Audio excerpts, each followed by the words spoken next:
Ah, QuadJacks TV, good evening. Thomas Dwan, welcome back to America. thank you. How was Macau? It was a little long. I'm happy to be home. Yeah? You came in just in time for the one drop. I did, yeah. Tell us a little bit about that. I got in, I put my chips in the middle, and then I was out pretty quickly. I can see Actually, this I is- made day two. Wait, I made day two of one drop, didn't I? I was actually sick during the one drop. No, I did. I made day two. Yeah, I got it in with aces on day two. And then the guy hit quads. I wasn't too happy. But May I ask, Tom, what was different this summer? You've been known to put in massive grinds during WSOP's past. This summer, 2 events. yeah, I was playing a bunch of cash games this summer, and the reasons I played the series in the past was because of the bracelet bets, where with no bets I'd probably play 10 events or something like that, like the 10K single draw and 10K Omaha, some of those events. And I didn't really feel like making the bets this year, so I ended up playing a bunch more cash, and I only got back to the U.S. I think 2 days before one drop. I'm not sure, but I think 2 days before one drop. When did you decide that you were going to play the one drop? I mean, Guy called me like a year and a half ago, or a year, whenever they announced it. Also, it wasn't something you just spontaneously decided in Macau. I mean, I was planning on playing it. So you're planning it for a while. So you knew you were going to come back for the one drop. No, I mean, if, I could have missed a really big game somewhere or something, but it's a million buy-in tourney. It would be hard for there to be games as big or whatever. What did you make of the field, especially so-called the non-pros? I actually knew some ridiculous amount of the field, probably like 40 of the 48 guys or something like that. I mean, maybe a touch less. But I had played with a lot of the businessmen before, some of them in Macau, some in France, some in wherever. And so, I mean, a lot of the businessmen weren't quite as bad as people thought. A bunch of them were actually playing pretty good, and some of them probably were favorites in the tournament and stuff. But I was still, happy to play it, and I'd like to play another one tomorrow with the same field. So Very cool. Main event, second event you played. So just these two, right? One drop and main event. yeah. Okay. And today is day 1B, and you didn't make Say it. so. I did not make it. That part I know. Okay. Can you tell us a bit about the day? I mean, how did it go? I played cash last night, so I probably went to sleep like 9 a.m. or something. So I bought in late and blinded off through dinner, and showed up like right after the dinner break. I blinded off a little bit after the dinner break too, but I still had 26,000 or something, and I just lost a bunch of like small and medium pots. It was I think it was 150, 300 when I got here, and I just lost a bunch of like 3,000, 5,000 here and there, and then I was out. I'm sorry. That's all right. I wish if there's one to be sorry about, it's the one drop. I would have. I'm really sorry good about at that. Well, you've been away for so long, like 6 months or something, right? Yeah, I went to Australia for Aussie Millions, which is what, like the 15th of January or something, and haven't been back since. So. Yeah. How do you feel? I mean, do you feel, so much has happened since Black Friday, so much has happened since last year, last World Series of Poker.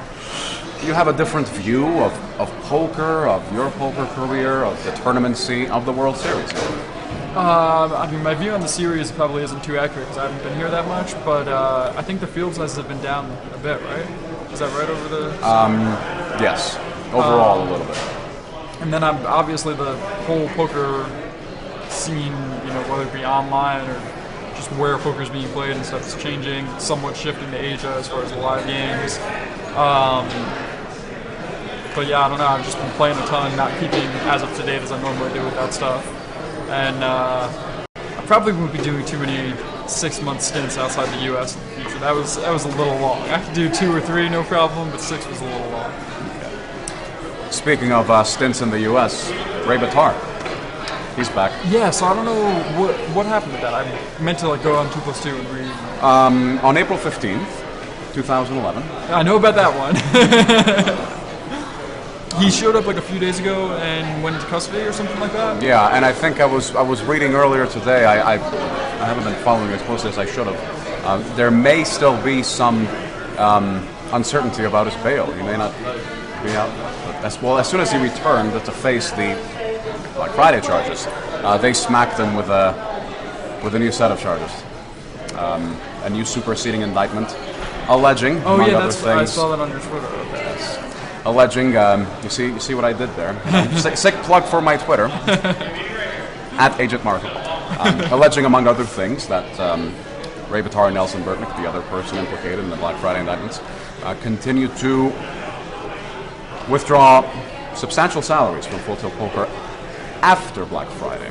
Yeah, I had seen. Okay, that's what I saw on Twitter. That, I haven't read up on it and all, but assuming that's true, that's obviously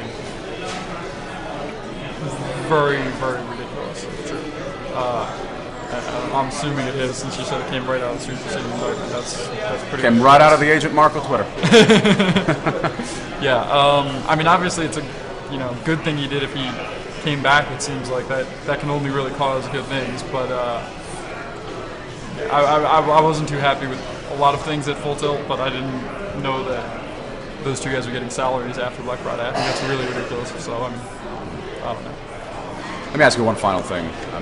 How much to what extent does this whole Full Tilt and Black Friday thing continue to be a part of your life? Maybe even part of the way you're perceived, part of the things you have to do or you have to cope with in that respect, if at all? It's definitely still. I still get really bothered whenever I think about it.